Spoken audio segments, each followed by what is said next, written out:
Om Yosua kagetin aja. Kenapa ini Om Yosi? Lagi ngapain Om Yosi? Iya nih Om. Om Yosi lagi cari gitarnya Om Yosi nih.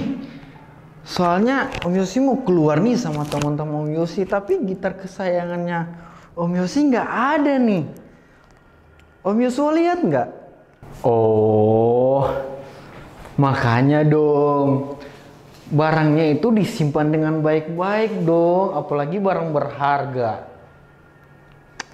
Ya udah, Om Yosua namun bantu juga cari ya. Wah, lihat nih.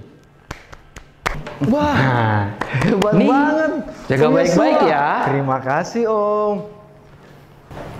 Ini barang berharganya Om Yosi loh. Wah, Om Yosi bahagia banget loh. Makasih banyak ya. Om Yosua udah Tuhan Yesus memberkati.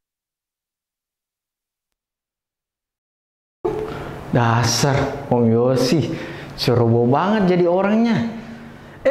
Adik-adik, halo adik-adik, apa kabarnya nih? Wah, jumpa lagi bersama Om Yosua ya.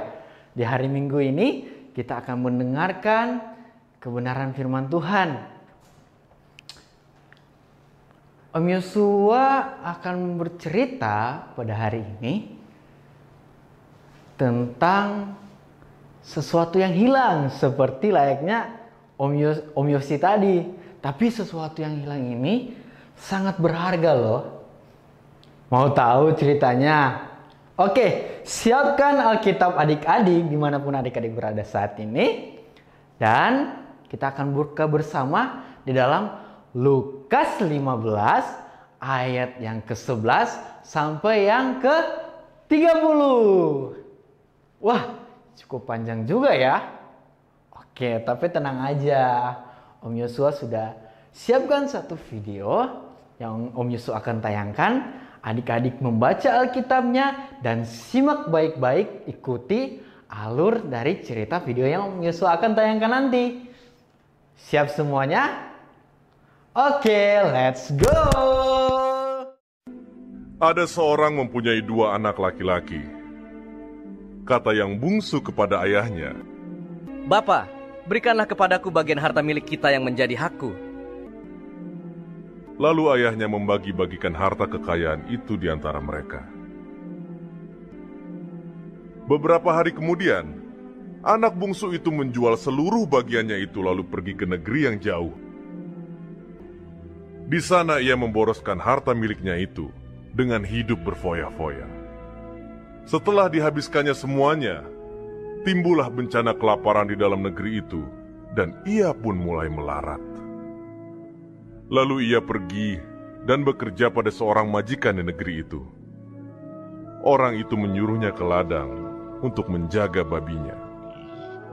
Lalu ia ingin mengisi perutnya dengan ampas yang menjadi makanan babi itu, tetapi tidak seorang pun yang memberikannya kepadanya. Lalu ia menyadari keadaannya. Katanya, "Betapa banyaknya orang upahan bapakku yang berlimpah-limpah makanannya, tetapi aku di sini mati kelaparan. Aku akan bangkit dan pergi kepada bapakku dan berkata kepadanya, 'Bapa, aku telah berdosa terhadap sorga dan terhadap Bapa. Aku tidak layak lagi disebutkan anak Bapa. Jadikanlah aku sebagai salah seorang upahan Bapa.'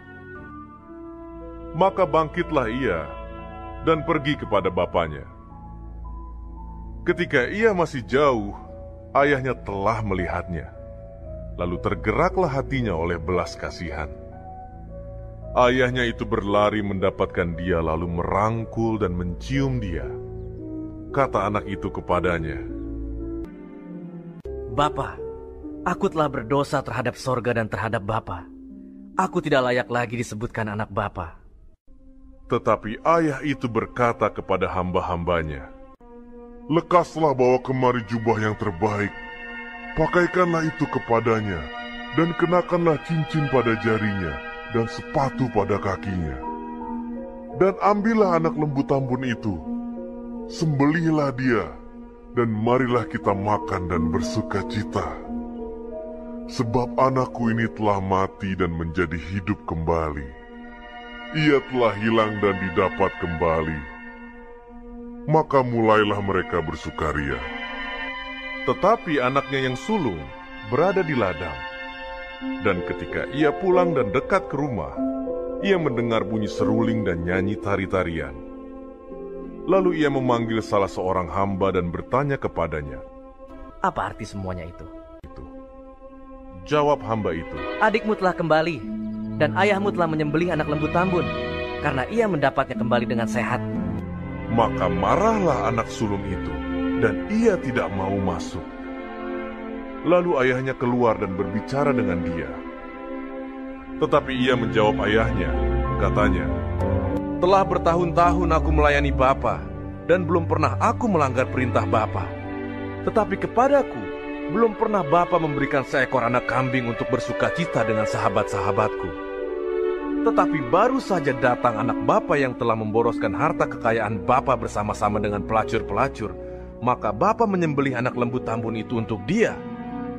Kata ayahnya kepadanya, Anakku, engkau selalu bersama-sama dengan aku, dan segala kepunyaanku adalah kepunyaanmu. Kita patut bersuka cita dan bergembira, karena adikmu telah mati dan menjadi hidup kembali. Ia telah hilang dan didapat kembali. Adik-adik sudah nonton kan videonya tadi, menceritakan tentang apa? Anak yang hilang. Kalau tadi kita sudah lihat bagaimana respon daripada anak yang bungsu dan kakaknya dan juga siapa? Orang tuanya. Nah, selayaknya teman-teman, kalau tadi menceritakan betapa berharganya, betapa orang tua dari si bungsu ini menanti-nantikan anaknya yang sudah pergi jauh, yang sudah menghilang.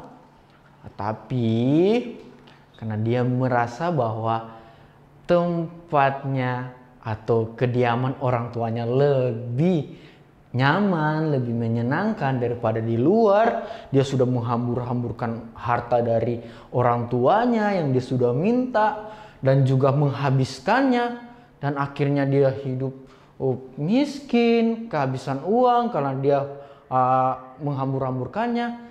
Dia terpikir lagi dong, bagaimana nyamannya di rumah orang tuanya, dan dia kembali lagi adik-adik. Dan apa? Adik-adik sudah nonton videonya, apa yang terjadi? Orang tuanya tidak marah, orang tuanya tidak mengusir dia, tetapi orang tuanya sangat berbahagia. Karena kenapa? Karena anak yang sudah pergi jauh, anak yang sudah hilang daripada orang tuanya yang sudah dianggap hilang, kembali. Karena anaknya itu sangat berharga bagi orang tua. Nah, adik-adik, apa yang kita dapat dari cerita ini? Ayo Om Yoso mau tanya, apa yang kita dapat dari cerita ini? Oke, sudah? Belum? Ya udah, teman-teman siapkan pulpen atau pensil dan juga kertas untuk mencatat. Nah, yang kita dapat pada cerita ini adalah Tuhan mengajarkan kita lewat cerita ini. Tuhan memiliki belas kasihan pada mereka yang terhilang atau orang yang berdosa. Tuhan menunjukkan rahmat kepada orang yang bertobat. Kerajaan Allah ditandai dengan apa adik-adik? Pertobatan dan pengampunan. Nah, kita juga catat ini adik-adik. Kita harus percaya bahwa Tuhan menyambut orang berdosa yang bertobat. Kita menyambut pertobatan orang lain dengan sukacita. kita percaya bahwa Yesus mengampuni apa? Dosa. Kita bertobat dari kebodohan dan keegoisan. Nah, itu yang kita harus pelajari dari cerita ini adik-adik. Oke? Nah, makanya dari itu selayaknya Tuhan bercerita tentang anak yang hilang, kita harus mempunyai sifat seperti Bapa dan yang mampu mengampuni kita semua.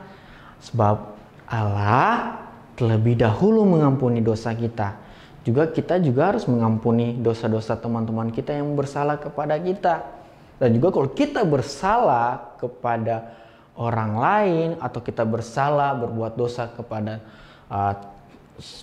dosa menyakiti hati Tuhan, kita datang bertobat dan apa adik-adik? Meminta maaf. Oke? Dan kita harus mempertanggungjawabkan setiap apapun yang kita perbuat. Nah, makanya dari itu adik-adik tetap berbuat kebaikan, tetap mengampuni orang lain dengan penuh sukacita. Nah, adik-adik dimanapun berada saat ini, jadilah seperti Tuhan Yesus yang mampu mengampuni orang lain, mengampuni orang berdosa.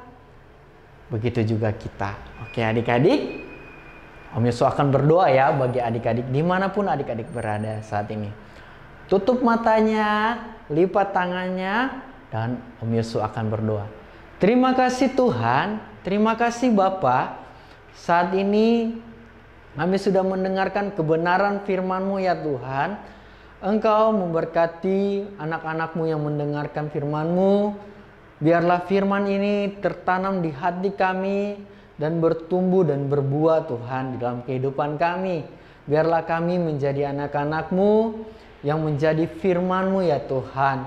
Kami akan melakukan semua hal-hal kebaikan di dalam hidup kami. Selayaknya Engkau telah mengampuni dosa kami, telah berbuat kebaikan di dalam kehidupan kami.